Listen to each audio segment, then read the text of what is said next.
When we talk about mercy, we find lots of overlap. We try to think of it individually, but it actually overlaps. His goodness, his grace, his long-suffering are all overlaps into his attribute of mercy. Well, let's see what we can do this evening to get our mind to wrap around what is mercy. I don't know about you, but mercy is not a word that I use in my vocabulary very often. When I think of mercy, two times it actually comes to my mind where it's used. I'll let you think about that. The first use of the word mercy that I can think of is the hospital. We have Mercy Hospital. The second time that I can think of the word mercy being used is when you were playing that game with your older brother, where you try to twist each other's arm, and you know what I'm talking about, mercy. Now, and you twist the fingers till one of them cries mercy. Actually, both of those give us a pretty good definition. Why would they name a hospital Mercy? Because it is a place of compassion that deals with human misery. It is a place of compassion that deals with human misery. Why did you cry mercy to end the game? You were asking your older brother to show compassion and not break your fingers. Show me compassion. Do not do what you could do to me here. And these agree with Scripture. It is of the Lord's mercy that we are not consumed, because his compassions fail not. Mercy is God's goodness aimed at human guilt and misery. It's God's goodness or his compassion aimed at human guilt and misery. Now, it's not merely an emotion, but we often treat mercy as some emotion. Mercy, as we use it in a sentence, is often a noun, but we need to think of it as a verb. For instance, you're listening to the news or you're reading social media, and you come across some sad story. And these people are in a terrible situation. Some bad thing has happened to them. And you read through the story and you say, oh, those poor people, I feel so bad for them. We put ourselves into their position and feel bad. And then we click on the next story and are on with our business. But we think, well, we have shown mercy and compassion. But that is the noun variety. God doesn't just empathize. He sees our plight and says, oh, those poor wretches. God's mercy is a verb. It moves him to action. He sees our guilt and our misery and does something about it. And remember, his mercy did not start at your salvation or even at your birth. God is unchangeable from eternity past. This means that he has always been merciful. Now think about the part that mercy has played just in your salvation. God saw the plight of the human race, the guilt and the misery, and he acted upon it. He sent Jesus Christ. The sending of Jesus Christ is an act of mercy. The punishment of Christ for your sin is an act of mercy. But all that happened long before you were born. But think of the sin that you committed before you were saved. Not just the major sins, but think about all of the sin, all of the defiance, all of the disobedience to his law. Hundreds, if not thousands, of them almost daily. Each one in and of itself enough to send you to hell immediately. No, God's mercy did not overrule his justice. It just postponed the judgment for a time. It is of the Lord's mercy that we are not consumed. And during that time, what was God's mercy doing? It's postponing the justice, and what is it doing? It is actively working to draw you to himself, to where you finally placed your faith in Jesus Christ. Now think about at that moment until now. What has God's mercy been doing on your behalf? How many times have you needed but not deserved God's mercy since you were saved? God's mercy is his goodness aimed at human guilt and misery. Throughout this series of lessons, we've been trying to make sure that we are not teaching truth in a vacuum. We're trying to make sure that we don't get truth that fills our brain but doesn't reach into our heart and into our lives. Truth should always make a difference. Truth should change us, and the attributes of God should have an effect in our life. And as we learn about God, it should affect us. So, what effect should mercy have in your life? Now, there's no way that we could expound on all of those this evening, so let's just talk about three very quickly here this evening. The first effect that it should have in your life is you should live in God's mercy. You should live in God's mercy. You know, the devil tries to paint in our minds a picture of God as a harsh father who is ready to drop the hammer just this very moment we do something wrong. When we step out of line, he wants nothing to do with us. He's going to drop the hammer and make us pay if we step out of line. In fact, if we think about the Old Testament, oftentimes when we think about the Old Testament, we think of it in harsher terms than in the New Testament. We think of the Old Testament as being kind of harsh and the New Testament being not quite so harsh. But the fact of the matter is, God is unchangeable.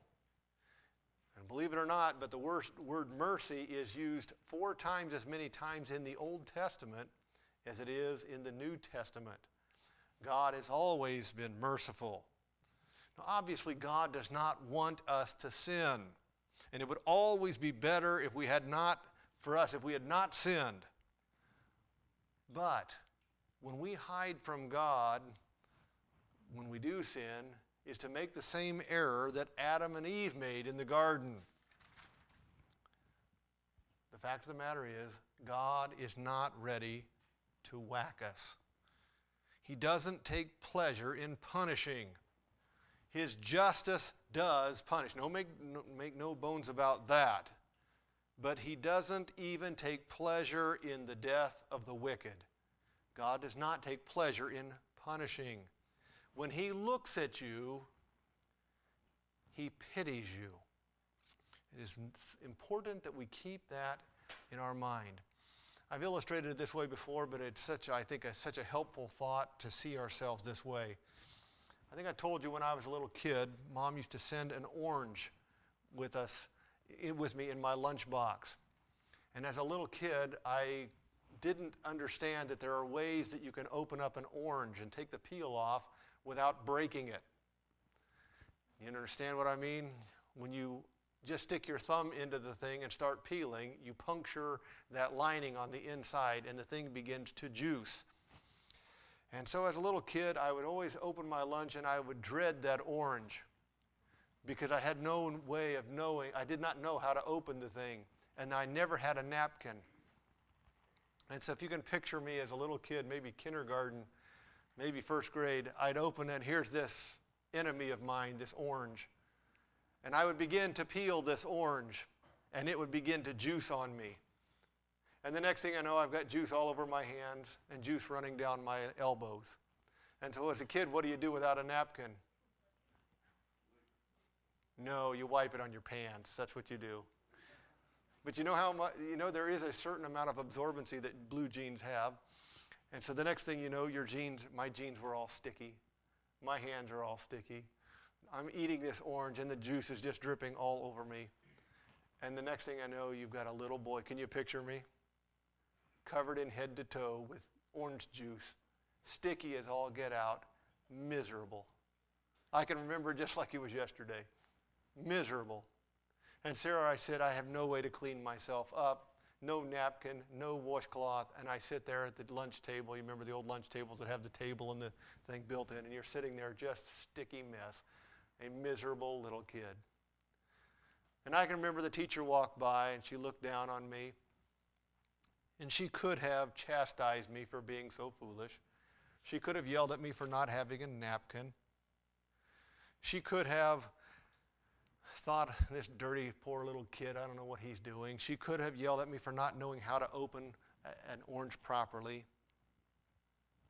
But she looked down on me with pity. In my guilt and misery, she looked down on me, and she took me to the sink and washed me, scrubbed me from head to toe. Oh, what a happy little boy. You see, if we would view God in that way, sure, he doesn't want you to sin, and yes, it would be better if you didn't do that. But he's not there just ready to yell at you and whack you for being so stupid. He looks at you with pity and wants to take you and scrub you and clean you up and put you back the way that you ought to be. My friends, do not change who God is. Do not change what he is like. God is a merciful God. He pities his children. His mercy looks down on our misery and our guilt and wants to do something. Live in the mercy of God. Number 2, show that mercy to others. It doesn't take much thinking to connect dots in the Scripture, but when we think about the story of the steward who owed so much money, and he had no way to pay it, and he went to his Lord, and the Lord said, I'm going to forgive you all of that. And that same steward went out, and he found somebody that owed him just a few dollars, and he put that person in prison. It doesn't take very much thinking to connect the dots here. That God has poured out mercy on us, and we ought to share that mercy and show it to others. Sure, that guy at work is a jerk, and he deserves to be treated accordingly. Sure, your husband or your wife did something this week that just was not fair. Sure, that neighbor has it coming to him for the way he has been treating you. And that jerk on the highway or the checkout line needs a lesson to be taught to him. But put their debt up against your offenses against God. And their few pennies of debt versus your bankruptcy debt against God tells you where this ought to be at. When God showed you mercy, you ought to let that mercy flow on down to those around you. God is merciful, and we ought to demonstrate that mercy to the people around us. And the third effect it ought to have on us is we ought to worship. Just think about what God would be like, what life for us would be like if God did not have mercy. Can you contemplate that for one quick second? If we had a God who was not merciful. Now let me tell you what that would look like. The very first sin that you ever committed on this planet would have sent you to hell for eternity. His justice would have demanded it. Right would have been to send you to hell. You would have done enough at that point, at that moment, to have been sent to hell permanently the very first time you sinned. But here you sit. Each one of us are a long way away from one sin. Our list of sins is so long that we hate to even think about it. But when you think about your future, you're a long way from experiencing anything that will ever even be close to hell. Because at his right hand are pleasures forevermore. If God was not merciful, one sin and you would have been in hell for eternity. But because of God's mercy, you have sinned many, many, many, many, many times and are still looking at an eternity in heaven with him. Don't be foolish enough to pat yourself on the back and say, see what I did with my life. everything that you have and everything you are, it is only because of God's mercy. And if there were nothing else, that would be worthy of an eternity of endless worship. Worship God for His mercy.